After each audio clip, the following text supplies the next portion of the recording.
Tim, should we tell the listeners how to join the Golfweek Amateur Tour? Yes, of course. We should probably do it now before we forget, though. I agree. It's simple. All you need to do is go to amateurgolftour.net, click the Join the Tour button, and pay your local tour's membership. Thanks, Chris. Membership for 2024 is open, so register today to join the oldest, largest, and best amateur tour in the country. And remember, this podcast can be found on all the major platforms. So make sure you like, download, and share it with all your friends and family. Chris, that's a great idea. Now, on to the show.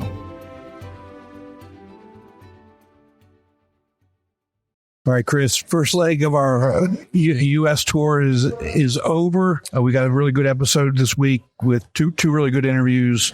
Probably one of them is probably one of the best interviews we've done. We've got all the winners from American Dunes and Grand Haven, Michigan, and you did pretty well this week. Yeah, I mean, it was fun. Glad that this finally came up. You know, we've been talking about it for months now, and we finally were able to do it. Battled all day today and almost pulled out the victory, but at least I was able to play with the champion, and he was my riding partner. So it was fun, good challenge, but I'm glad where my game's at now and just need to improve. 33 putts, by the way, today. Hell, we'll talk about putts a little bit later. But yeah, you had a pretty good weekend. Let's go ahead and get this thing started with this week's episode. Let's go. Ladies and gentlemen, Golfweek Amateur Tour, the podcast. Talking about all things Golfweek Amateur Tour, including interviews with tour directors, players, and course pros. Now, here are your hosts, Atlanta Tour Director Tim Newman and El Paso Las Cruces Director Chris Rocha.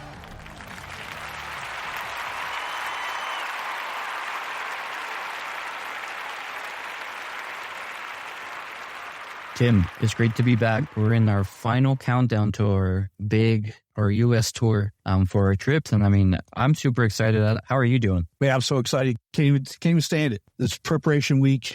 I know you're going to be there a day before I am, but this is a big week for us. We got 2 interviews before we leave, but I also have an Atlanta event this coming weekend that I've got to get ready for, which, you and I talked a little bit about how we do a little something different. Right. Do our team Stableford, and it just so happens to be this weekend. And yeah, I got to train Jen up on how we do all those things.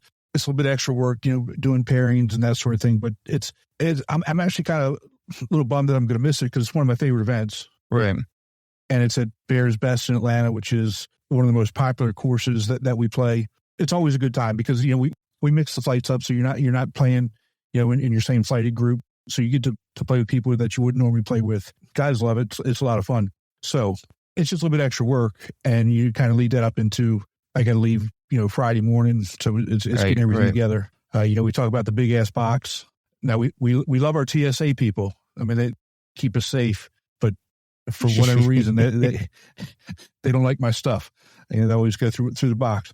So what I got to do before we leave, I got to unpack everything, take pictures, and I'm gonna put them in there laminated so that they understand how when they go and start tearing it up, how to put it all back so they don't break any of the equipment. So I got a little bit to do.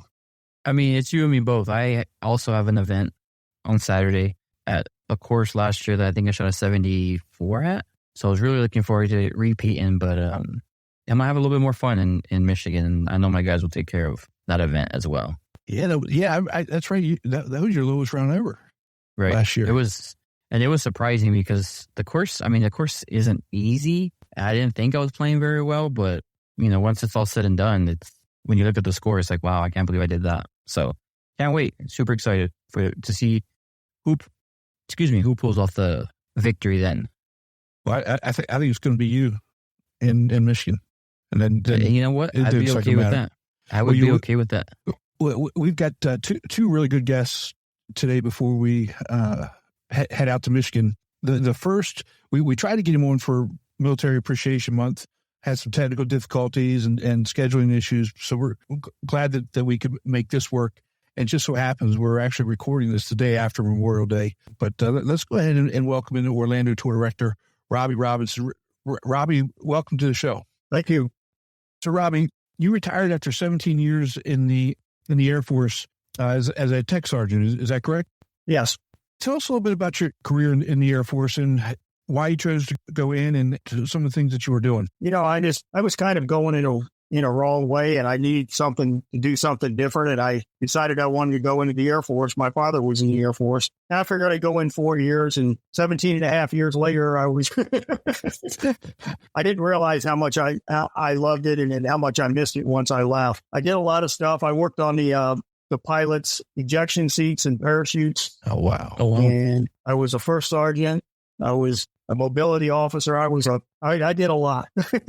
Tell us about the ejection seats and how that worked, what you did. And you're the first person I ever talked to. I mean, I just figured that they put them in there, they worked. So tell us what you did. Well, every ejection seat has a parachute attached to it, and then it also has a survival kit. And those have to be removed and repacked every 90 days. So, and then you have to inspect them every 30 days. And then all the equipment that the pilot wears, the anti-gravity suits, the G suits, and the harnesses that they strap in with, and their helmets and their oxygen mask and all of that. That's crazy. That's interesting. Did you ever have to jump and test the parachutes in the Army? You know, I literally just forgot what they were called, the people who back the parachutes. But anyway, there's a unit that packs all the chutes, and then like every 30 days, they randomly go and they grab a chute and give it to whoever packed it, and they're responsible for testing it. I never did that. I actually was supposed to go to jump school, but when I injured my neck, it precluded me from going. But I taught the survival school, all of our survival courses for all of ours, and then I went to all the different survival training: desert, Arctic, water, jungle, EOW. EOW, wow. What type of things did you have to do to get through those schools? Well, each one was different. Arctic survival, you had to learn how to, like make an igloo, and we were there out in the tundra for like 4 days, and you have to navigate from a start point to a finish point without getting spotted or captured or. That's extreme Boy Scouting right there. And then like water survival, we didn't actually jump with a parachute, but they basically lowered us from a boat, like they do with parasailing. Right. And then they leave you out there, and then you have to radio in for a helicopter to come pick you up, and you have to vector in. That's great. It is. These are some of the assignments that people really sign up for and wish that they could do, but not everybody can. That's true. Yes.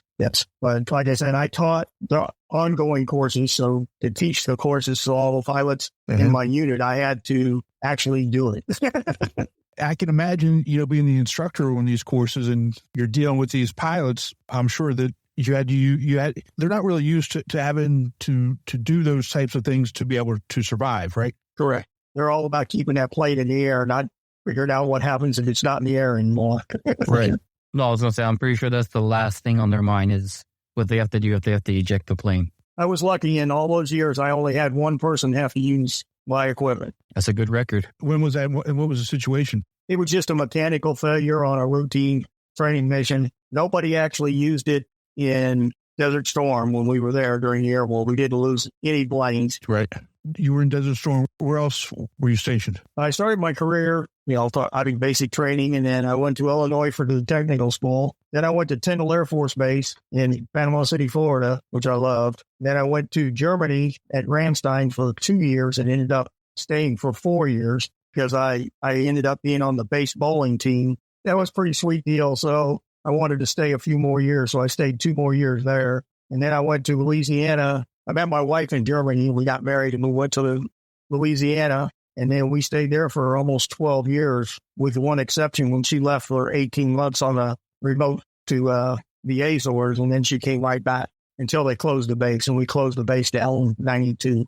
What base was that? England Air Force Base. Okay. That's actually where North Louisiana plays at Oak Wing Golf Club. Okay. That's the base golf course. Wow. What's left of it now. What's left of it, right. Tell us a little bit about the bowling team, because that's something I did not know about you. That's what I did 5-6 days a week. And after I got out, I tried to get my PBA card. I bowled against a bunch of the guys that were on tour back then, Brian Boss, all of those guys over in the European League. I got lucky. I was on the team and we traveled every weekend, and twice a week from 1 o'clock to 4 o'clock was mandatory practice. And we left work and we went to the bowling alley and ate burgers and drank beer and practice. It's mandatory, Robbie. You had to go. You had to be there. I had to go. If you didn't show up for practice, you didn't go on the trip the next weekend. Oh my. Yeah, you better show up. My goodness. That is a pretty good deal. When I was going through basic training, we had two guys, and it's not bowling, but we had two guys that were really good musicians. And as we graduated from basic training and went right into jump school, and then from jump school, the three of us were supposed to go to Fort Bragg, but those two got selected to be in the All-Army Band. Yeah. That's a pretty sweet gig too, because all you do is you play in the band. That's what you do. Being on the base bowling team, you have to go to practice from 1 to 4, and So good then. I did that for 2.5 years. Dude, that's awesome. So when did you pick up golf? I've played golf since I was about 5 years old. So almost 65 years I've been playing golf. Well, And you couldn't be on the base golf team too? I mean, you wouldn't have time. No, to they didn't else. have one of those. Okay. I didn't really get serious about golf. I played golf all the time, but I never got serious about it until I couldn't bowl anymore, and then I needed to find something to take up that time, right? So I've been playing tournament golf since 1999 now. Man, geez. is that how long you've been with Dennis and Golfweek? That long? I've been with Dennis and Golfweek since 2002. Okay. And we were with a different organization from 99 to 2002. When you pull up the website and go in the back room, the stats only go back for the website till 2009. And I knew you were with him before that. Just based on those numbers, you played in I think 398 rounds just with Golfweek. So I mean, you add another 7 years to that. You probably played 600 rounds. I'm about 1,000 rounds. About 1,000. Wow. I have since 2009, I have 397 rounds on both tours. That's awesome. Now, some of those rounds were back when we could play both at the same time. So right. The number's a little skewed, but. Nah, don't tell anybody that, Robbie. I mean, that's a lot of rounds, man. That's a lot of rounds.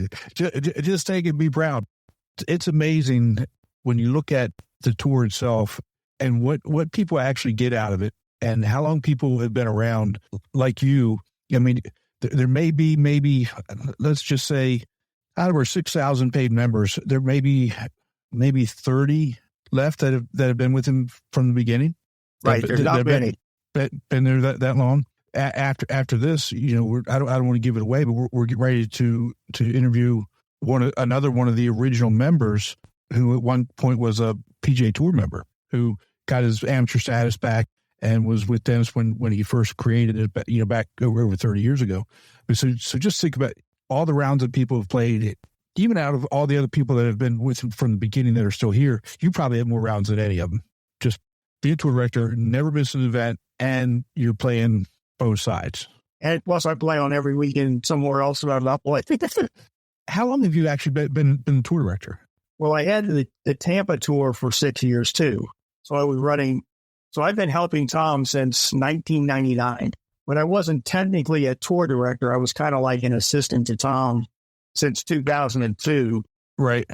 You know how I feel about Tom, so I'm gonna say you were a tour director once you met him and started helping him. I mean, that's a really good story, and Chris, you and I have talked about we have to get Tom on sometime soon, right? Anyway, because he's like one of the originals that from a golf tour director perspective has so much insight and has seen so much change, and some of the things that he does outside of Golfweek, with the Blind Golfers Association and all the good that he's done over the years. Oh yeah, he actually just completed his 46th year as a PGA professional. Wow. Again, with his health the way that it is, we really do need to make sure that we get him on. The insight that he has and that he can share with everybody, it would completely blow your mind. Things that you would never think about or not even understand about why some of the things are the way they are. And some of the stories he has from all of the people like Artie and all those guys back in the day, just unbelievable. Yeah. So there's a bunch of history that I'm not even aware of. Yeah. Every time I talk to him, he tells me something I don't know. I mean, that he brings up something or some story or whatever that makes you just go, wow, that's an amazing story.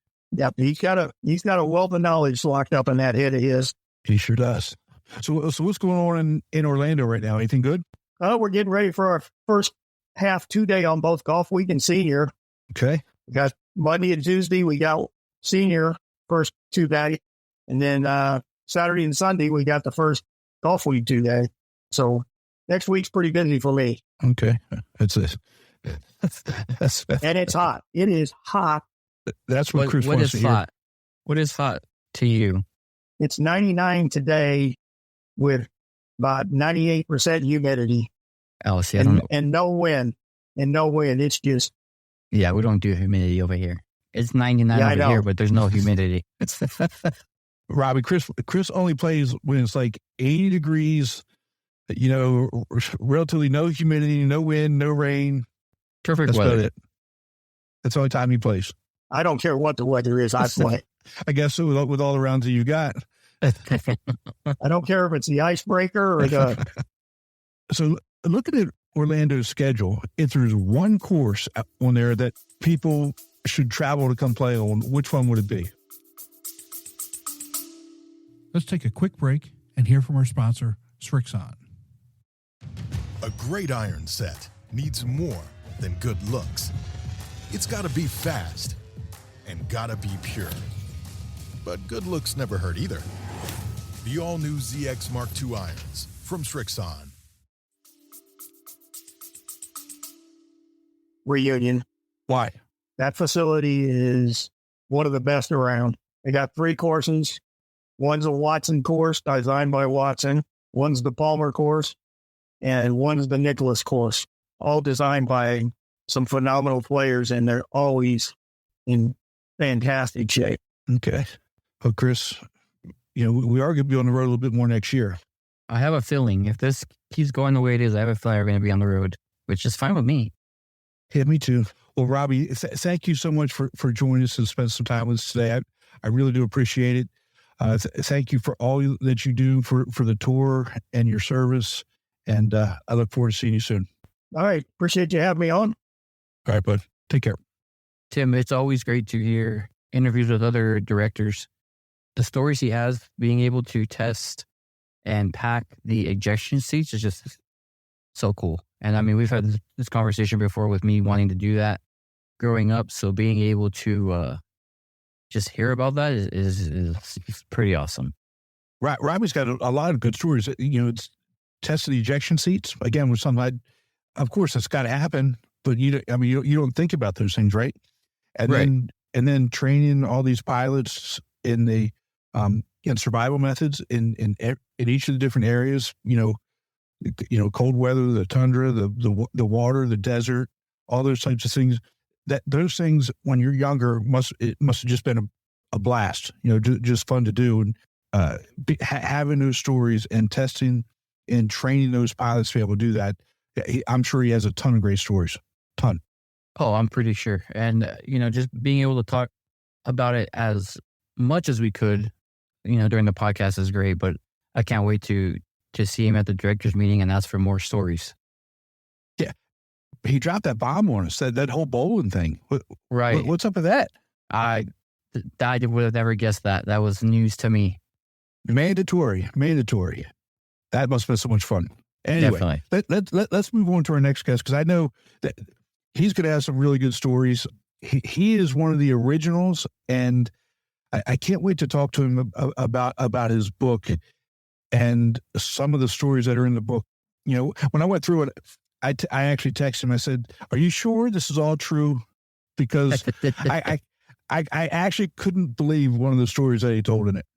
Yeah, I mean, he just right off the bat, the first story he talks about and who his brother caddied for is just it just sets it up for great stories to move forward. Exactly. So let's just go ahead and welcome in our next guest, Gaines Beard. Gaines is one of the original members of the Golfweek Amateur Tour, but he's also a former PGA Tour player, and he wrote a book about his story and his life. And so, Gaines, welcome to the show, bud. Hey, thank you so much, Chris and Tim. It's nice to be here. I'm excited to talk to you about the book, and I appreciate your time. Oh, anytime, especially after reading the book, you and I corresponded a little bit back and forth over text over the last couple of days, and you gave me a piece of advice that I didn't even know was advice until I started reading the book. And you said, start from the beginning. And when offline, when I talked to Chris, I said, I'm actually glad that you said that because, generally when I read books outside of work books, right, and I read for fun, I'll go through and I'll say, oh, that sounds like a good chapter. I'll read that chapter first, or, and I'm so glad that you told me to start from the beginning because that really kind of laid the foundation for everything after that. That's true. It's the book is not all about golf. It's about my experiences, how I learned that there was such a thing as golf, and a lot of people have similar experiences. So I tell stories about moving around, being an Air Force brat, getting my first set of golf clubs and sharing them with my brother. So the story evolves, and it's basically a group of separate stories that I was writing to leave like a little information for my grandchildren as to who their grandfather was. So like the third chapter in my book actually turned out to be the first chapter that I wrote ended up being the third chapter in the book. But anyway, that's sort of how the thing started. Is it like a little memoir to leave to my children, but it turned out to end up being a book. Well, you're a natural storyteller. The book is a real easy read, and I love the way that you put it together. But May is Military Appreciation Month, and with the tour and some things that I do, we really do like to honor and highlight our military. And tell us about your father. And my stepfather married my mother when I was 6 years old, and we immediately moved to Shreveport, Louisiana, and he was in Strategic Air Command, and he was a major in the Air Force. So we were in Shreveport for about a year, and then we uprooted and moved to Columbus, Ohio. And I was up in Columbus, Ohio from my second grade through about my sixth. And being in Ohio, I'm a Southern boy from North Carolina. Being in Ohio and the second grade through the sixth grade, finding out what a foot of snow was, I had a ball, man. It was great. I got sleds. I built igloos. We built forts. We threw snowballs at cars going by. So, all this kind of stuff I relate to the book of growing up. And then we left Ohio and moved to Montgomery, Alabama. And he got into Minuteman missiles down there. And then from there, we went to Wichita Falls, Texas for some training he had to do for about 5 months. And then we ended up in Cheyenne, by God, Wyoming. What a wonderful place. I'm going to tell you seriously, Cheyenne, Wyoming was beautiful. The Rocky Mountains. So I was there from my 7th grade through my 11th grade and absolutely had a ball out there. I was on the golf team. That's the first time I went to work at a country club as the bag boy and picked up the driving range and stuff like that. And so that's how I got into working in golf, was being a bag boy at the country club in Cheyenne. Nice. Yeah. And, you tell a brief story. Your dad died and you were, right before you ended a tournament, but your dad won a Bronze Star. He did. He was he was a Marine in World War II, and he fought at Pacific Theater. He was at Iwo Jima, and several other places that I can't remember off the top of my head. But he won a Bronze Star. And I asked him one day, I said, Dad, and my dad ended up coming back and they had an alcohol problem like a lot of the soldiers did. It's very unfortunate. They saw things that we could not imagine. Right. And so he came back and I asked him, I said, well, can I see the Bronze Star? He said, no, son. He said, I gave it to a hooker in San Francisco. I see. Oh my God. I said, did she play golf? Oh my goodness. No, that's the story right there. That's awesome. That's awesome. All right, Chris, your turn. No, I mean, I was talking with Tim, and I appreciate, and just like the story you just gave us, I appreciate the detail in this book that you go into every chapter. I mean, it really paints a picture. And like Tim said, being such a great storyteller and being able to put it on words is difficult as it is. So, if anyone's going to pick up this book or check it out, which I would definitely recommend, every chapter paints a picture before you even get to finish it, which is great. Let's take a quick break and hear from our sponsor, Srixon. ZX Mark II drivers are for major players, major winners, major power. All new ZX Mark II drivers, only from Srixon.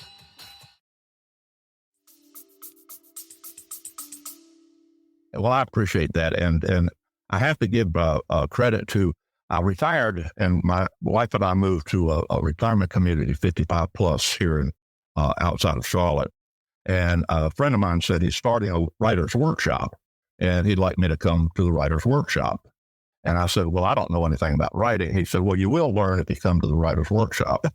And so they said to write a chapter. Well, I'd written a chapter on paper about a year and a half earlier. And it's one of the chapters in the book, in fact, that I was going to pass down to my grandchildren.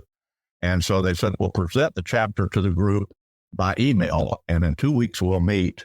And the 10 of us will review what you wrote. Now, these 4 of these people have written multiple novels and books. They're writers. So I presented my chapter, and they said, your story is wonderful, but you need to add more feeling. You need to add more, like, how did you feel at the time? You need to add more dialogue. So they taught me to start adding feeling, adding color to it, adding more dialogue. And so they actually taught me to write.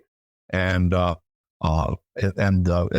what the reviews that I've gotten from Amazon, I wish I could read you a few, but they are glorious, and it just makes the guy feel great. But I can't take all the credit. I got to give a lot of credit to my writer's workshop. You said that the book is not all about golf. Correct.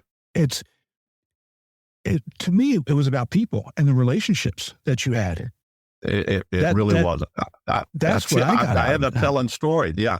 Mm-hmm. If I mention somebody in the book, I sort of give a little history about them. You know, like I mentioned, plenty of different people, and I would give you, yeah, and like Bobby Nichols. I told you who Bobby Nichols was or what he did, et cetera, et cetera.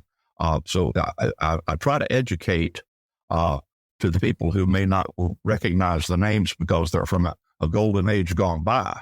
Mm-hmm. There are a lot of people that wouldn't know Art Wall or Kerry Middlecoff or, these names because they wouldn't know because they're too young. The review that I left, because I left a review, and I'm not a review person. I'm not, if I don't like something, I won't tell people I don't like it because it's, I don't want to, even if I do like it, I may say something privately, but, part of the review was that it was about people and the relationships and what a good storyteller you are, but it left me with a lot of questions. I've got a lot of questions. Okay. You left a lot of stuff out of the book. You got to have, Gage, you got to have a volume 2. You have to have a volume 2. Well, I appreciate it. People have told me that. I mean, they'd say, well, what happened to this person after that? What happened to this person? What happened to Art? What happened to Jenny?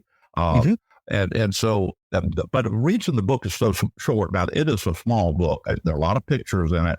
It's only 150 pages, and it's in 13 point.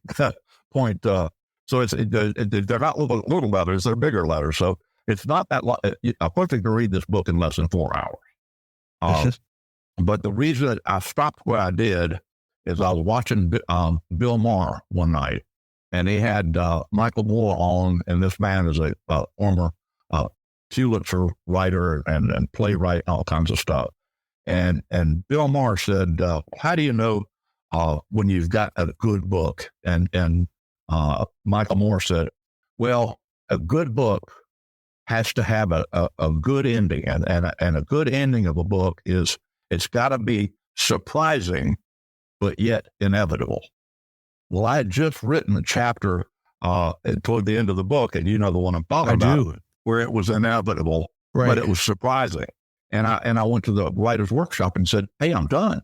They said, well, you don't have enough pages to be a book yet.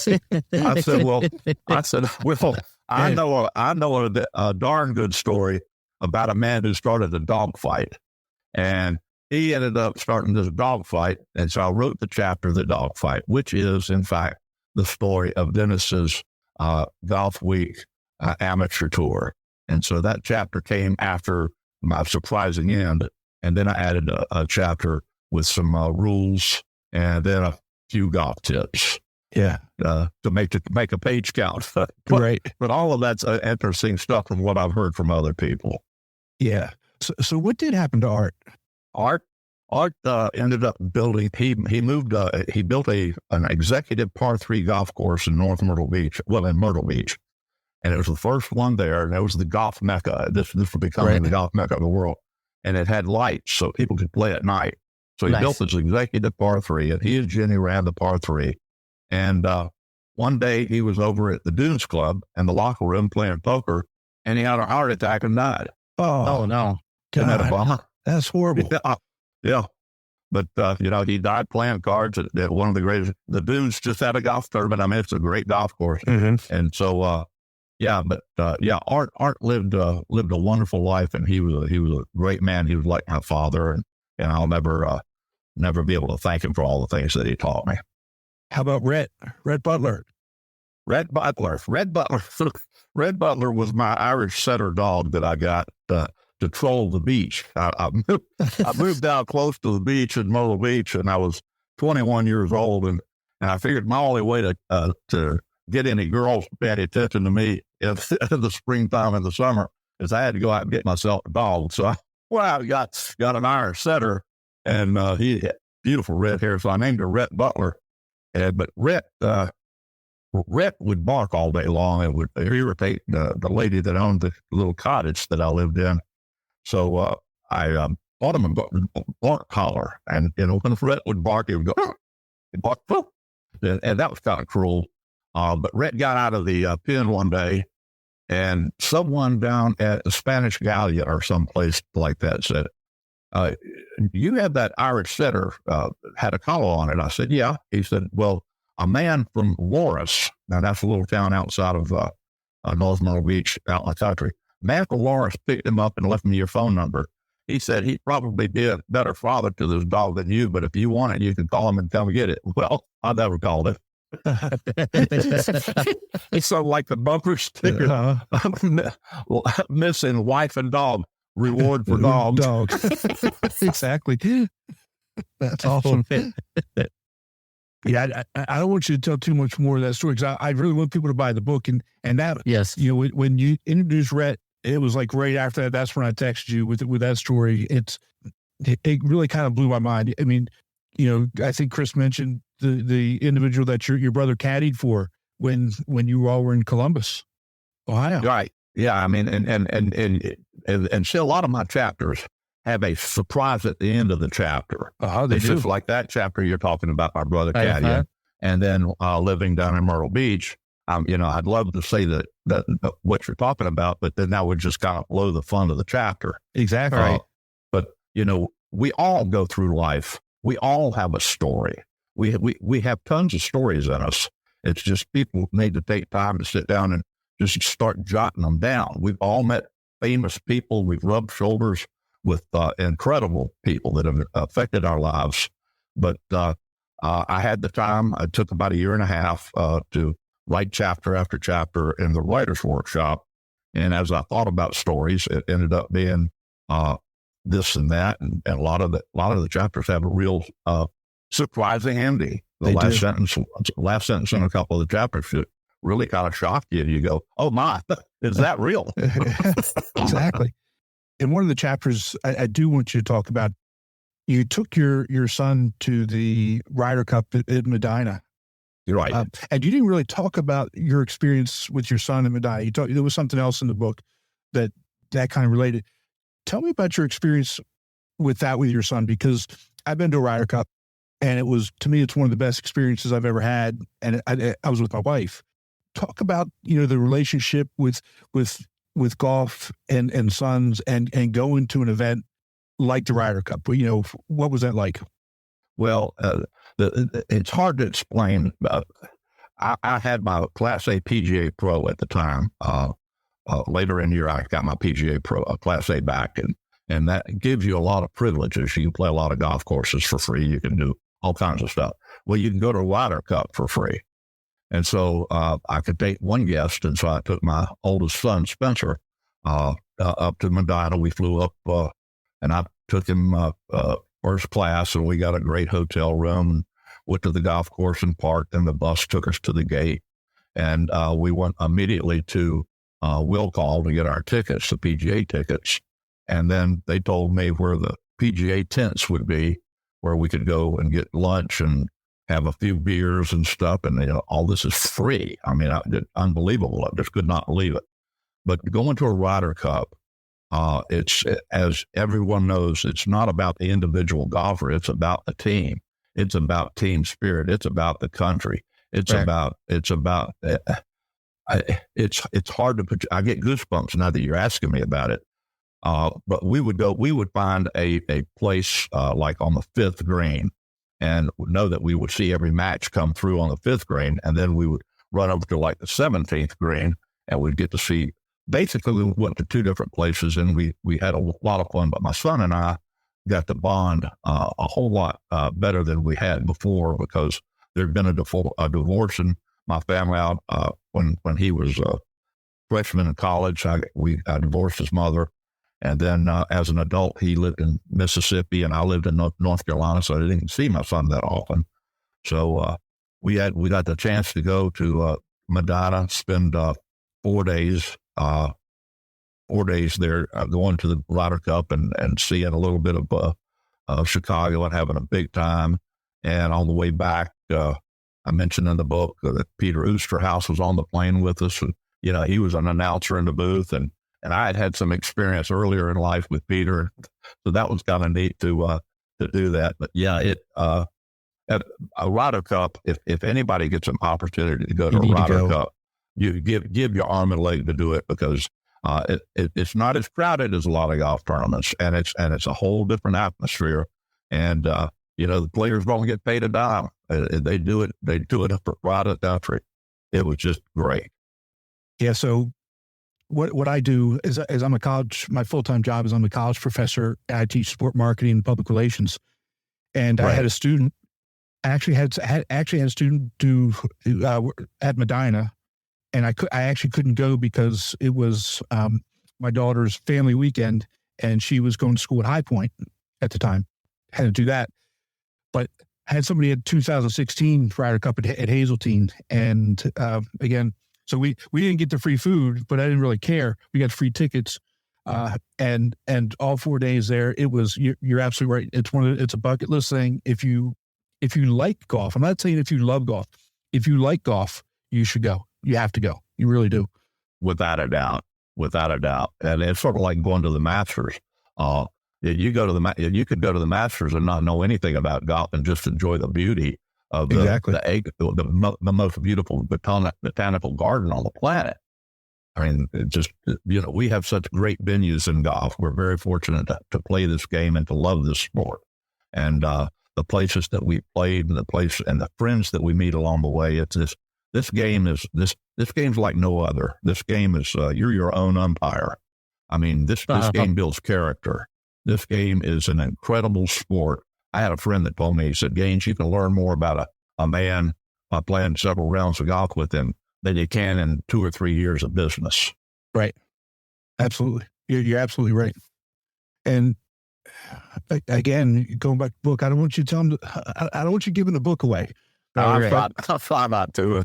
I'll try not to. But you also brought up, you did bring up the Masters in the book, but you brought up the U.S. Open, and I just want your opinion here. I'm definitely in the minority. In my opinion, the U.S. Open is the greatest golf tournament in the world because it's open. That's without a doubt.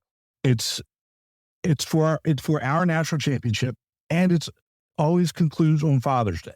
To me, that's why it's the best tournament in the world. You're absolutely right. I mean, this year I think they said 10,000 people around the world entered to qualify to get one of like 32 spots in the United States Open. 10,000 people. And it is just a mammoth fault. But if you're an amateur, I think the rule now is you have to be a 2 handicap or less. Any club professional, any amateur two handicap or less, and any other journeyman or can try to qualify for the United States Open. And the thing about the Open is it travels. It travels to different. The Augusta National stays there. It's one tournament, one place. And Augusta is one of the greatest, of course. But the United States Open, I agree with you. It is the premier event. And now Brits will argue with you, but I'm sorry. I'm sorry. I'm going with the U.S. Open. Yeah, me too. I'll take it. I'll be honest. Tim might be turning me because I've been Masters #1 since growing up watching Tiger win consistently. But the way that Tim describes the U.S. Open and how it's his favorite, you may be turning me towards that one instead. Yeah, I agree. I can believe that. There's nothing against the Masters. I love the Masters. I do. Right. But, I mean, it's our national championship. Anybody can win. If you can qualify, anybody can win. And on top of it, the winner's always crowned on Father's Day. And, if you look at the majority of golfers, we're introduced to the game through our fathers. Right. And, it's, and that's just for me. So, Well, that might be another reason why, because now, being part of this tour, seeing some of my guys try to qualify and how much they grind, maybe that might be helping me as well decide this one as a new favorite. All right, Gaines, I got another question for you. Again, questions. I mean, it's okay, great. So and I'm going to bring up something from the book. Art said you needed $20,000 seed That's money. right. To go out to try to go out on the tour. He said I needed about $20,000. Now, you got to remember this is 1974. A year's salary in 1974 was about $5,200. Assistant pro made about $5,200. That's what I made. I made it a mile's worth of dollar bills if they were a foot long. So $5,280. That's what I made my 73. And so he said you're gonna need about $20,000 to play the tour, and that encompasses you've got a wife at home and you've got to pay rent and you've got to right. So all of that money isn't for playing. All that money is to leave your family in a lifestyle that they can survive at. And then you to try to save as much money as you can. Sometimes sleeping in your car, eating hot dogs from parties, and rooming with other people. I roomed with several great guys, and that's in the book. And some of the names are going to be familiar to you, but. You do stuff like that. I mean, you're a journeyman. You're out there trying to make the cut. You're out there trying to qualify on a Monday morning. That's what I had to do an awful lot. I had to go out on Monday morning and set these different tournaments and try to qualify with like 100, 110 guys for maybe 6 or 7 spots. And that puts a little, that tightens you up a little bit on the first tee box. It does. That's real pressure. I mean, you're fighting for your family and you're fighting for your life. Now, I didn't have sponsors.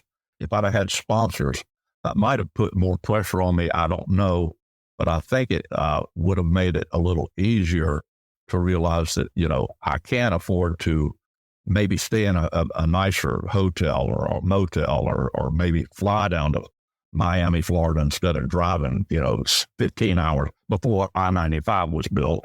Right. Yeah, it was a long trek down Highway 17 to get to Miami. But no, it 20,000 was about what it took back then, not to be flamboyant. I mean, that would be the bare minimum. Hey, what would it take now? Oh, Lord. I wouldn't be able to venture a guess. I really wouldn't.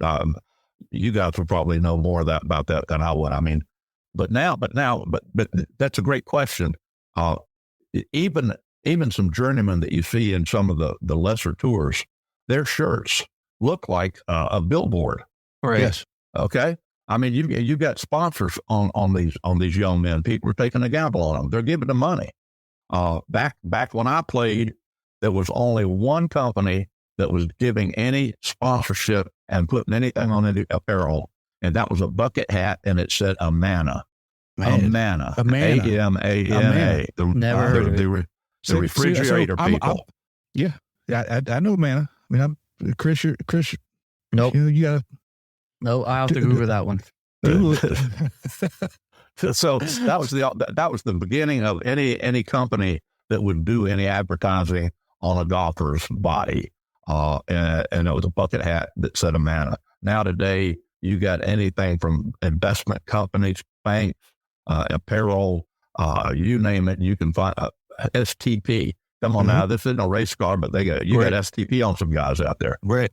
It's so what does it take to play the tour now? I don't know, but they're getting sponsorship from sponsors, and they're getting money from sponsorship from backers, like you own a racehorse, so that's a sponsor. So I'm sure that any man today, young man who's made it in college, he's made a name for himself in college, and he's done some decent stuff in the amateur ranks, wouldn't have too much trouble to get a little bit of money from a group of maybe 10 people in a consortium to put up 10 grand apiece, and put him out there for a year. That's 100 grand. And I think that's what happens pretty easily nowadays compared to back when I was going out there. Right. Yeah, that's a lot of money. Yeah. I've heard. Yeah. But I would I'll probably say that the pressure is probably tenfold as well now, because there's so much more money involved in it. Well, there is a lot more money involved, but there are a lot more avenues from which to play. There are a lot more tours and stuff than there were in my day. I mean, there wasn't a Hooters tour and then a nationwide tour and all that kind of stuff when I played. There was the Florida Winter Tour. There was another tour that I can't remember the name, but it was down in southern Florida, and a guy put it on, and it was more of a gambling tour. You put up some money, you played for the prize money that basically you guys put up. So and there wasn't a minor league tour like that. I don't mean a minor league tour, but you know what I mean. Corn Ferry. Right. Yeah. There wasn't a Corn Ferry tour. It was either you made it on the tour or you played gambling matches and played in the North Florida and some of those other places. But today there's so many places that a man can play. I mean, you can go to Asia, you can go to Japan, you can go all kinds of places to test your game. It's so much, nowadays they got wing coaches and sports psychologists and body trainers and sponsors, and a good guy takes his cook with him and he has his own caddy. These guys, they call it, the guy says, I want to thank my team. Right. The team is 8, 10, 12 guys. They rent a huge house every time they go somewhere. You're not going to run into them at the Holiday Inn. Right. Although, so we live in Hilton Head, and we're full-time RVers, and there are some tour players that drive their rigs in to where we stay right across the street from Sea Pines when the Heritage comes. That's another way to do it. Now I know they're not traveling that thing, every tournament, but when they go from Augusta, right on down the road to us, there's a good handful of them that do that. So it's sure. Oh yeah. There's a caravan of golfers who love their RVs, and they've got some mighty fancy ones. Yeah, they do. And yes, they are. And so they're traveling in the lap of their own luxury. So, some of them don't want to even fly, and so that's what they do. But the very top echelon, they what they do. They share houses, and they're hard to believe how much money that they make and how much they can afford to do and where they can afford to stay. Exactly. And be able to pay for their team. Because again, now you start adding all those other people when they're playing for these big checks now. It's not like it was in the past where you would just give your caddy that you fired, their cut, and then the rest goes to you. You've got to pay all these other people because your coach is getting a percentage. You're paying your cook and your body trainer and your masseuse and your you're this, that, and your other. Yeah. Right. All right. So let's get back to the real tour, the Golfweek Amateur Tour, because this is the one where we invest all our time and all of our money at. So you were with Dennis from day one. Tell me what that was like. Please. I want to share this. This is great. And I was at a country club here near Charlotte, and a buddy of mine said, hey, there's a dog fight down in Charlotte at a muni course where this guy gets a group of guys on Monday afternoon, and we throw some money in the pot, and we play golf. And I said, well, okay, I rode with it. So we rode down a course named Renaissance Park. And that day there were 24 guys. Dennis was one of the guys, and he was not running the dog fight. There was a guy named Yop, Y-O-P. He was a house painter. He was a great guy. Yop was the best. And Robert Yop, Y-O-P-P. And Yop would pick up the money and collect the money. And then when we got finished, Yop had trouble trying to figure out who won and posting the scores and stuff like that. So Dennis jumped in, as Dennis would do. He'd say, Robert, let me help you with that.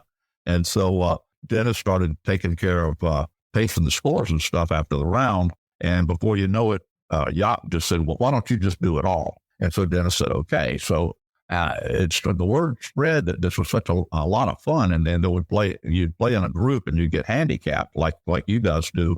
Today, you've got an ABCD. It started to grow. So Dennis ended up with 50 or 60 guys on a Monday. And he said, wait a minute, why am I giving all this money to Renaissance Park on a Monday when there's so many other golf courses in Charlotte that we could go to? So he started asking other golf courses. And in the book, I told you that he ended up getting with a man that owned 3 or 4 courses in town. And it started to grow. That he started to get so many players on a Monday that he said, I've got something here. And he ended up going out and reaching out to several different businesses to help sponsor this. And they're like a Carolina Blonde. It's a beer out of Mooresville. And they gave him some money. So he changed the name to the Carolina Blonde Tour. And there was Keller Williams, a realtor company. But Dennis, the tour was so popular, people said, I'd like to do the same thing in Greenville, South Carolina. Dennis said, well, I'll show you how to do it. And here's my playbook. And so Dennis said, you can do it under me. And so I'll show you how we do the whole thing and how I organize it.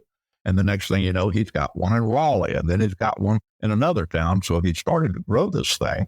And it began to become a real business. I mean, absolute business. And he added a senior tour, I think about 5 years after he started. As you all know, the Golfweek Amateur Tour is now 30. The senior tour is 28 or 29. He added the senior tour. So I played in his regular tour and then morphed over into a senior tour. But I got to see how Dennis did this from day one with not an idea that he'd even do it, and to turn around. And then 30 years later, you guys say that it's the largest amateur tour in the country. I might gamble and say it might be the largest amateur tour in the world. There you go. Wow.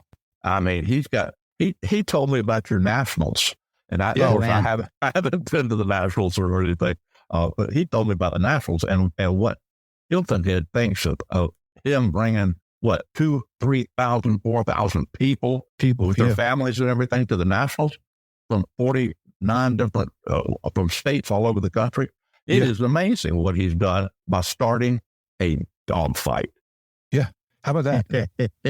There's this thing on social media, how it started, how it's going. People would never have ever thought that this was going to get to what it's gotten to be. And going back to your book, to me, it was about golf, but it was also about people and relationships. And to me, that's what golf is. Golf is always about the people and the relationships that you build and the friendship and the camaraderie. There's that competition there. The local tours have good competition. When you go to a regional, you've got really good competition. Then when you come to national championship, you've got really, really good competition. Oh, yeah. And you couple that with the friendship and the camaraderie and the people. I've got no words. Right. I mean, I still remember, I remember Joe Jaspers. Meeting Joe Jaspers and think what a wonderful guy he is. Now, I can't name drop all the guys that I did know, but just to be there in the early days and the early stages and to see what they're doing now as they're older and it's like following somebody. It's really like following a pro golfer when you follow some of the guys. And you can do it live on your guys' Dennis's app and all that. And let's not take anything away from Jennifer. Right. Dennis will tell you Jennifer is the glue that held the whole thing together. Well, Gabe, don't let Dennis tell you otherwise. Jennifer is the one that actually runs the tour. Yeah, I don't doubt it. I doubt it. You know, Dennis is the front man. That's right. But when you open it up, Jennifer is the one that runs the tour. Yeah. She's got everybody on lockdown. This is what we need to do. These are what we need to do to grow it. The two of them are just phenomenal together, honestly. Yeah.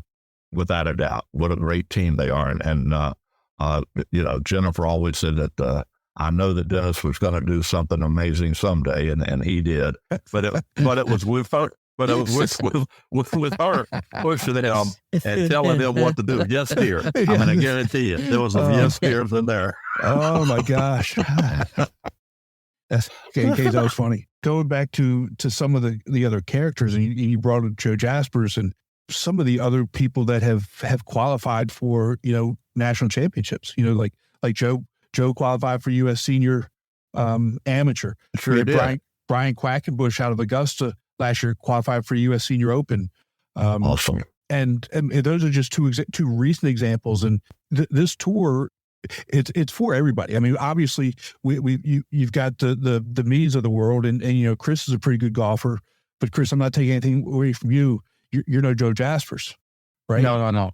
I'll be the first to admit that. So you've got elite golfers all the way down to you know, the 25, 30 handicaps. Everybody's good. Right. There's a spot here for everybody. And I know for a fact, those guys that are playing in the D flight, they play as hard as they can, as just as hard as the guys in the A flight do. It's a game. It's a game of pride. It's a game of beating your fellow competitor, and it's a game of getting improvement so you can go from the D to the C flight, right, and maybe make it to the B flight. And playing competitive golf is one of the only ways that your game is going to improve. Absolutely, definitely. All right, Gaines, one last question for you. Okay, tell one other good story that's not in the book that would encourage people to buy the book. Oh my, you put me on the spots. Well, there are quite a few stories, but I can't tell those because I don't want to lose my marriage. But I've got a good story. This could have gone in the book. When I was out in Wyoming, I worked at the golf shop, and several of the boys that were on the golf team with me at the high school were members. Their fathers were members. So when I had a chance to get off work, I'd play with some of my buddies from the golf team on their golf course, country club. Well, a buddy of mine named Chris, his daddy ran the Coca-Cola plant, and he was a tall fellow, handsome, but he had a silver spoon in his mouth, and he could do about anything he wanted to. Well, he had a tendency he was a hothead. He'd throw his putter a lot of times. He'd do the woolly bird. He'd give it a little airtime.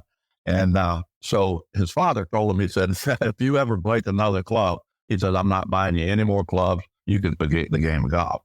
Well, we're out there playing one day, and we're back to the third hole. There's a great big oak tree behind the green, and it's getting cloudy, and it looks like it might rain soon. And he three putts his green, and he turns around and he throws that club up in that damn tree. And he used some language that was, earth shattering and screaming. And so he throws the putter up in the tree, and the putter gets stuck. So the putter's up there about 20 feet off the ground in this tree. So he starts throwing other clubs up after it. So he ends up getting his putter and his wedge stuck up in the tree. So back in those days, we had spikes on our shoes. So Craig grabs the trunk of this tree and starts shimmying up the tree until he can finally get to the bottom limb. And he gets to the bottom limb, and he's a strong boy, and he hoists himself up on the limb, and then he got out on the edge of the limb, and the limb's kind of teeter-tottering back and forth, and he gets the putter and the wedge out, but it started raining now, okay? So it's pouring rain, and he gets over to where he comes back down the tree, but he can't come back down the tree because it's slippery. And the spikes aren't going to do it any good. So he's stuck 20 feet off the ground in the tree, and he starts crying. He says, I can't get down. So I ran to the post shop, and I hit the post. It's his fault. He's up there. It's the only thing I can do is I'm going to call the fire department. Oh, so my goodness. Call the fire department. But say I get out the water truck and got him out of the train. Oh, my God. And to say the least, his father put him on restriction. And yeah, that was one of the funniest things I've ever seen on a golf. Oh, my God. That's a good one. That's a good one. Oh, geez, that was awesome. The title of the book is Chasing a Dream, Memoirs of a Golf Professional. And I don't want to leave this out. You're good friends with Leonard Thompson, and he wrote the foreword to it. But again, Chasing a Dream, Memoirs of a Golf Professional by Gaines Beard. Gaines, thank you so much for taking some time with us today. I really, really, really appreciate you joining us. Tim and Chris, thank you so much for doing this. And also Dennis McCormick did a forward for it too on the back cover of the book. And so it's available. Let me do a plug here. It's available on barnesandnoble.com. You can also buy it on Amazon, but for the month of June, I'm giving a $3 discount on barnesandnoble.com for the book to cover the postage that you might save if you did it on Amazon. And frankly, the cover on the Barnes & Noble book is shiny. The cover on Amazon is matte. It's a pretty, beautiful book from Barnes & Noble. So either way, Barnes & Noble or Amazon, I would appreciate you buying the book and sharing it with your friends. It was a lot of fun to write, and there are some fun stories in it, and people who don't even play golf. A lot of women wrote some reviews that say that just brought them back in time, and it was a joy to read, and I couldn't put it down. It's a fast read.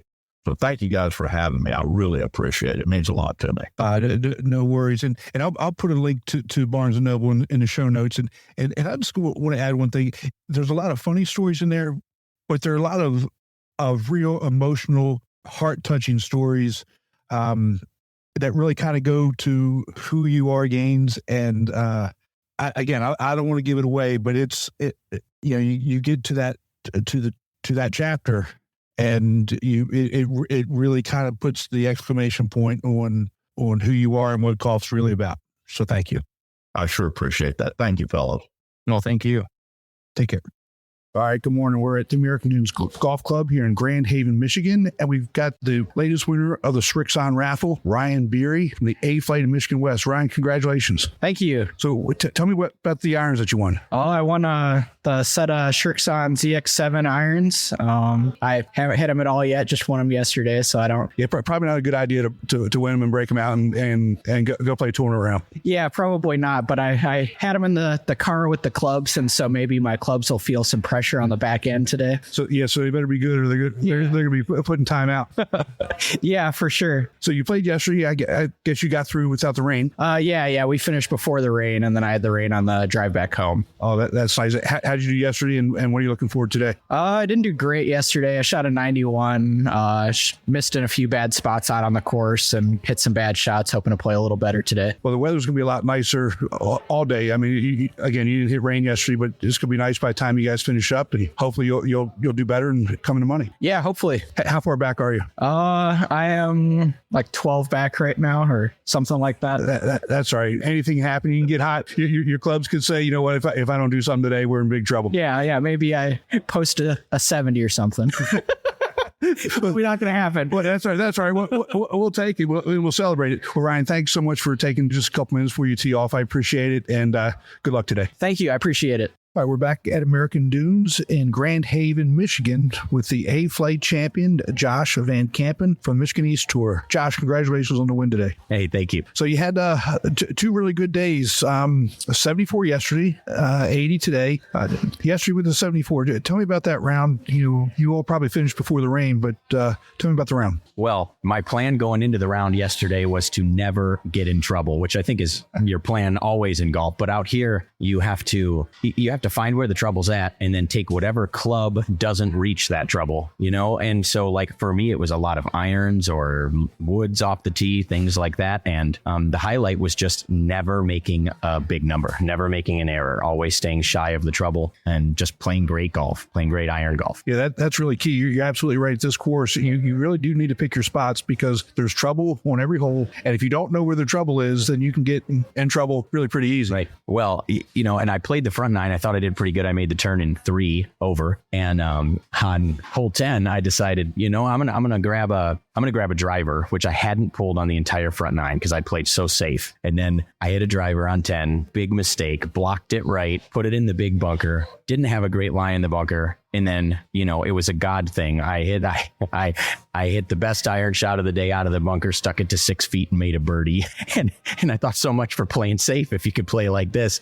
And then the back nine was just a breeze after that. I calmed down and I played well yesterday. Yeah. So at the end of round 1, you had a 2-shot lead going in today over Zach McTheny from the Michigan West Tour. So what was your thought process going into the round today? Well, my thought process going into the round today was exactly the same as what I did yesterday, right? To go out and play safe golf, but also to get a good night's sleep. Good night's sleep is always key, especially at these regionals. Yeah, I know some of the trouble that the other types of trouble that people can get in off the course, but getting a good night's sleep is key. So you shot 80 today, obviously not as good as yesterday, but still, right now you tied for the low round today with 3 other people. Brandon Farrell from the Michigan East Tour shot 80, as well as John Ciccone from the Michigan East Tour. I guess Michigan East, really has a hold on this course. So tell me about today's round.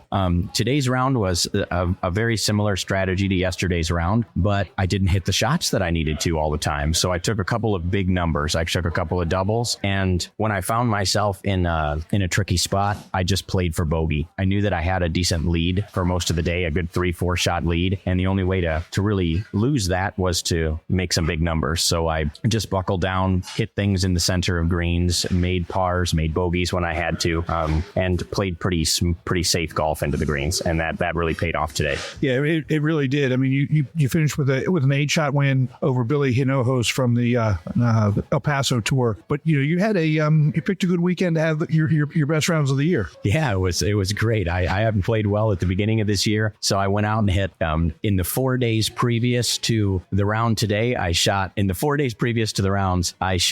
went to the range 5 times in those 4 days to just get better because I was struggling so much, and I came out here and just played great. So it was nice to see that pay off. Well, you really did play great, and so you punched your ticket to the national championship.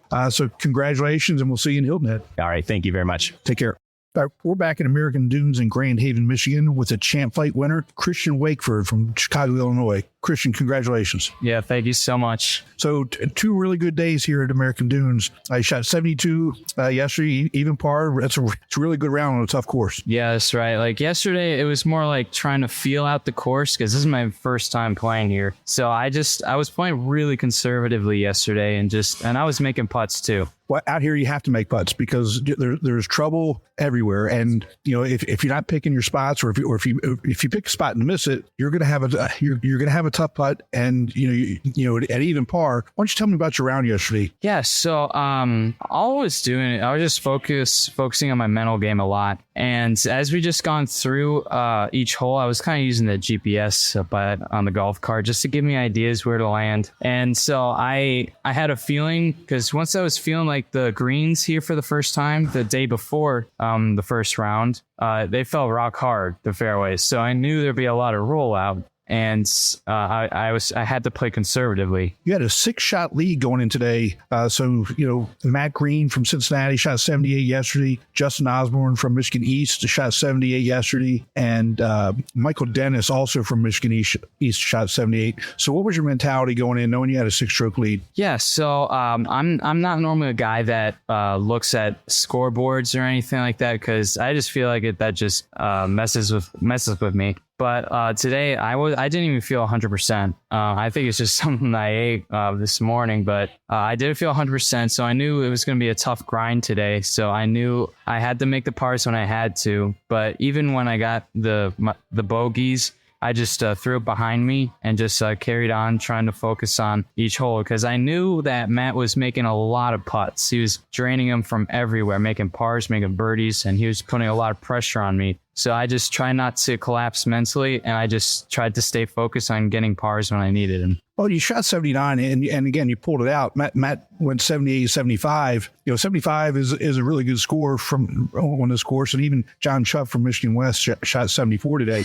So they were chasing you, but you held them off. You won by 2 strokes. Even still, 79 on this course it's not bad. Even if like me today, even if you're not feeling 100%, honestly, I just kind of appreciate where I am because I'm not trying to be too negative. Because this course is a place I always wanted to go, and I know there's another tournament here called the Folds of Honor Collegiate, and that was actually an event we tried to qualify for last year with Aurora University, which is my university. And we were only like 3 shots off a top 3 D2 team, and we're a D3 team. So we were very close, but I kind of knew the reins on how Michigan golf was. So I knew that I just had to enjoy my time here because I'm leaving today. So I just had to enjoy most of it. Well, so you're off for the summer, and you're back to playing tournament golf with us. I mentioned to you before we got started here that your tour director Luke Boehm, he talks about you a lot, and so I'm sure he's listening and going to be very congratulatory towards you. Yeah, that's right. It was a really fun battle last year. There were some times when I know he really wanted to beat me, but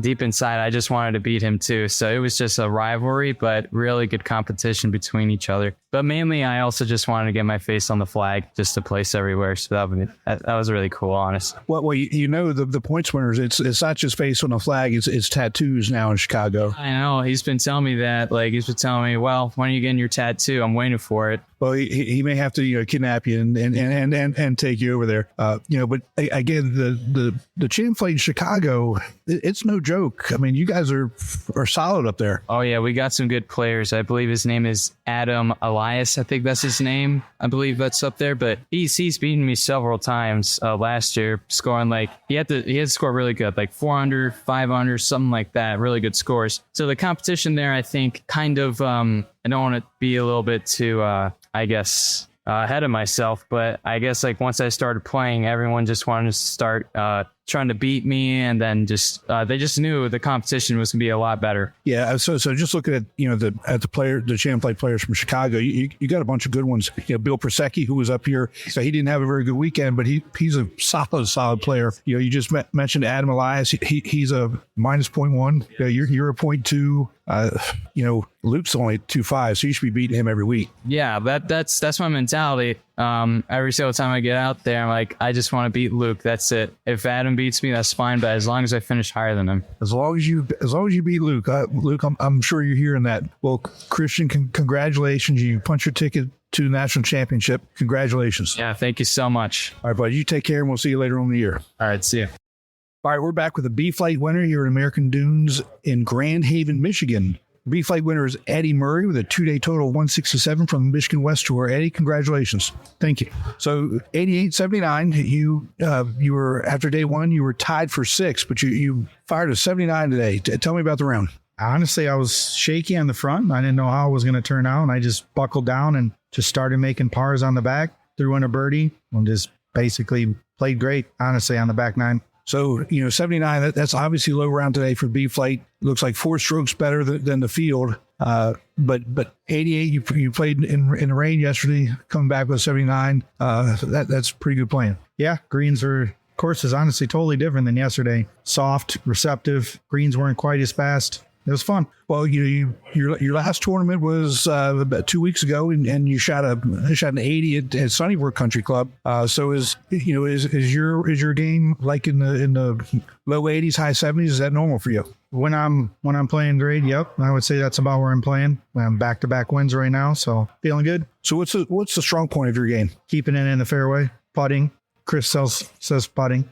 So we got Chris over here. He just gave me that look and he's shaking his head. But yes for putting. So yes for putting. So what's next for you, Eddie? I think Beaches is next on our schedule, so I'll be playing there. The next is we go get your picture. That'll work too. So you've obviously punched your ticket to national championship at Hilton Head in October. So congratulations and good luck the rest of the year. All right, appreciate it. Thank you. All right, take care. All right, so we're here with the Sea Flight winner at the regional in Michigan. We have from Michigan West holding it down, Mr. David Greeno. David, congratulations. Thank you very much, Chris. So we see here you had 92 yesterday, going in 5 strokes back. How did you feel today had to go in order to pull it off? Definitely felt that I had to hit more fairways than I did yesterday, and which I did, and the putting was significantly better as well today. So just finding fairways and greens. I was laying it up a lot shorter and relying more on my shore game as I'm trying to attack flags out here. It's a very tough course to attack the flags, and so I was laying up short and trusting my short game, and it just worked out really well for me. That's awesome. I mean, it shows here you 92-89, so significant improvement.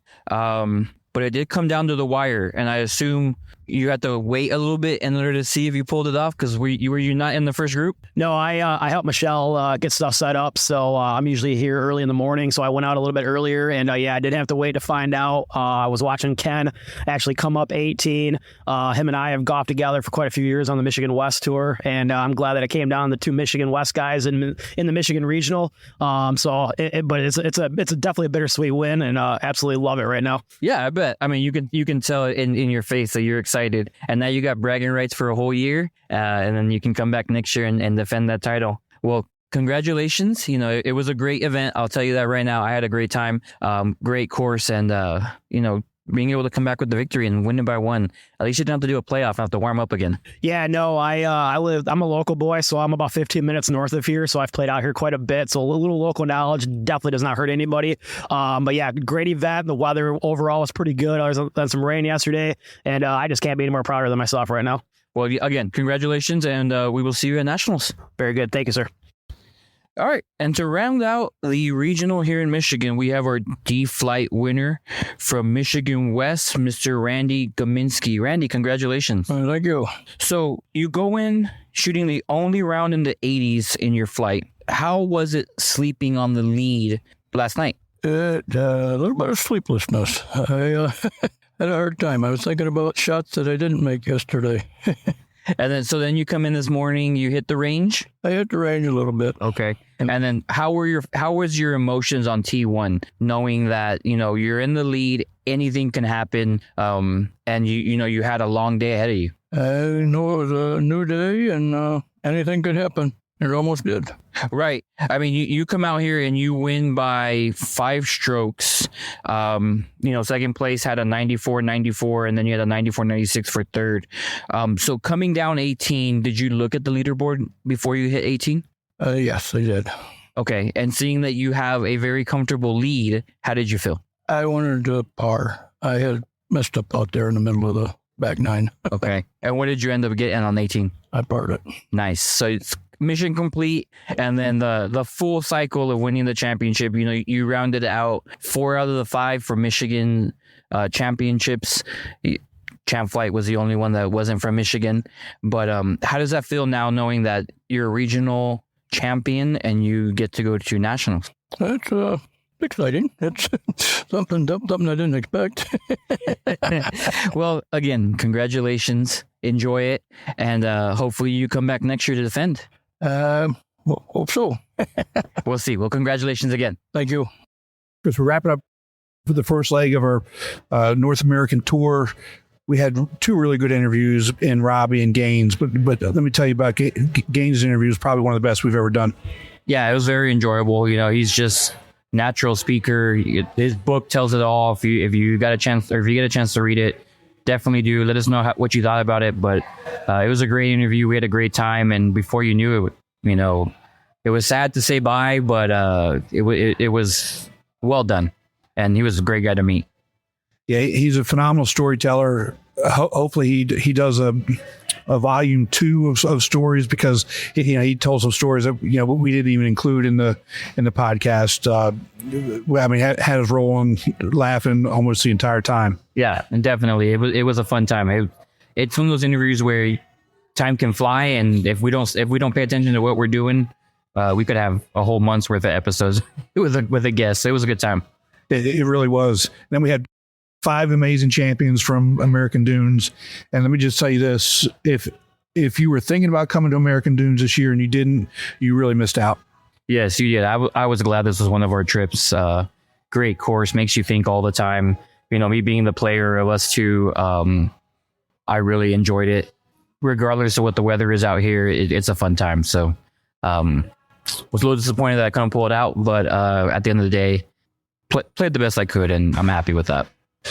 Round 1, not so much, but I mean, there was weather, and I mean, you really were right where you wanted to be. So it's not like you were out of it after day 1. You were right where you wanted to be, not so worried about the score. Second day, you played pretty well, and you were hanging in there the whole time. B flag champion Eddie Murray, he just played solid golf all day. Yeah, he did. I got to ride with him. It was great to watch.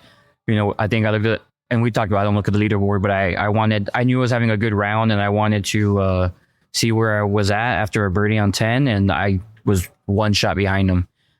So I knew I had to beat him, which was going to be a tough challenge because, he was sharpening his driver, but his putting was great to watch. He was hitting putts when he needed to, and he knew where he was, and he knew if he just got on the green and 2-putted for par, he would be safe and make everybody catch up to him, and that's what ended up paying off.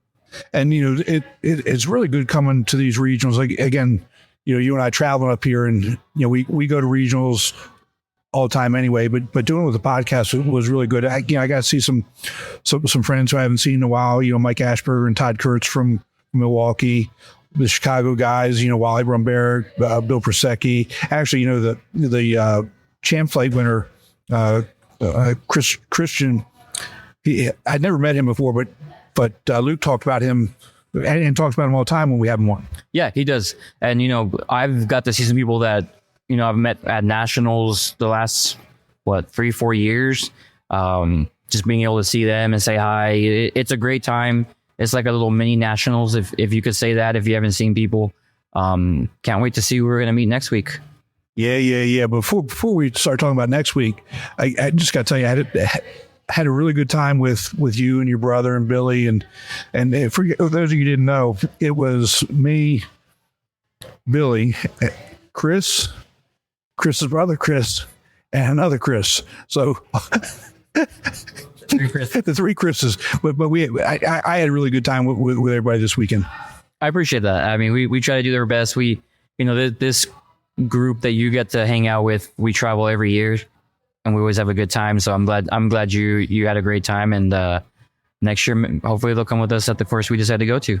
Yeah, I think it's just going to be mandatory. But let me ask you another question. What do you think of the house we stayed at? Let's see what you have to say first. I thought the house was great. It's real roomy. The 3 stories. I thought it was great. Hot tub was great. It's right next to a Chase Bank, so that was fun.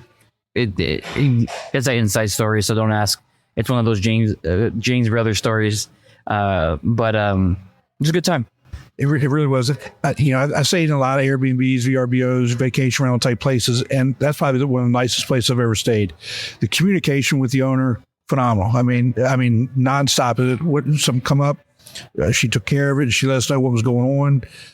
The house looks almost brand new. It looks like they just renovated. They've got a game room downstairs, a hot tub, left us breakfast. Right. It was phenomenal. So if anybody's coming up to Grand Haven or wants to play at American Dunes, and I'll leave this in the show notes, go to lakepointretreats.com and, rent this house. Sherry and her husband are phenomenal. Again, it's, I sent her a message earlier today. It's probably one of the nicest places that I've stayed. And again, it's also the communication and some of those amenities. Yeah, it's a great place. Like Tim said, I would recommend it as well. She pulled up to show us how to turn on the hot tub and turn on the fire pit, and was just ecstatic that we were here to visit her place. And it's 10 minutes from the course, so you can't beat that. And definitely check it out. And so now we're getting ready to load up and head off to leg number 2 down to Louisiana, and I'm sure that's going to be fun. I'm super stoked. My wife is excited. Can't wait to try the food. I got our Pepto already packed, ready to go. And I can't wait to see the course. This one was a challenge. We're playing with a whole different weather, humidity, different grass. So it's going to be fun. I can't wait to see what I do. I'm waiting for the food and the bread pudding. Yeah. We talked about that a little bit while we were here. But I don't know if Gina's already closed off registration or not, but if you haven't registered and it's still open, I would suggest that you get on that pretty quick because the food is going to be phenomenal. The course is going to be phenomenal.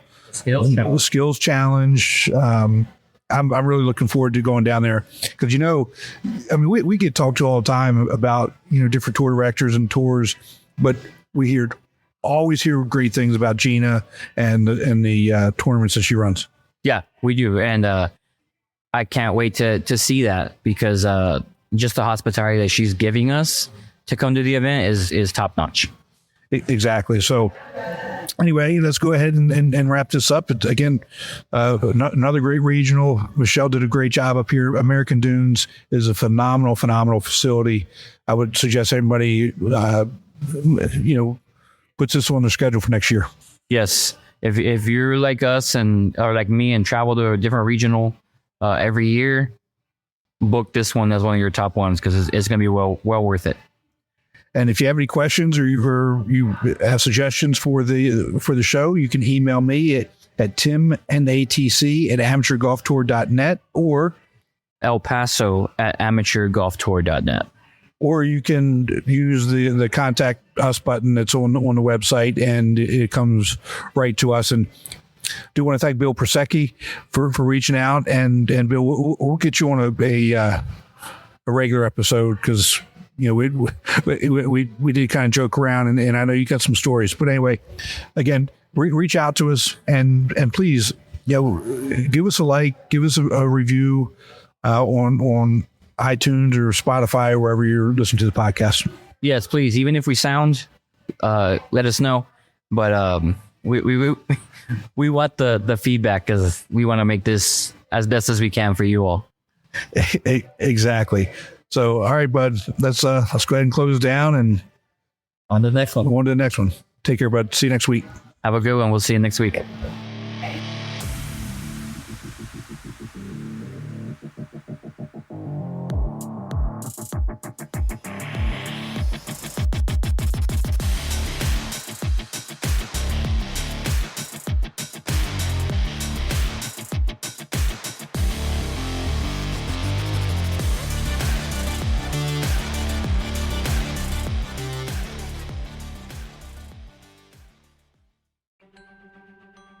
Chris, we didn't do it again. What didn't we do? We didn't say how to join the tour. That's right. It's simple. All you need to do is go to amateurgolftour.net, click the Join the Tour button, and pay your local tour's membership. Thanks, Chris. Membership for 2024 is open, so register today to join the oldest, largest, and best amateur tour in the country.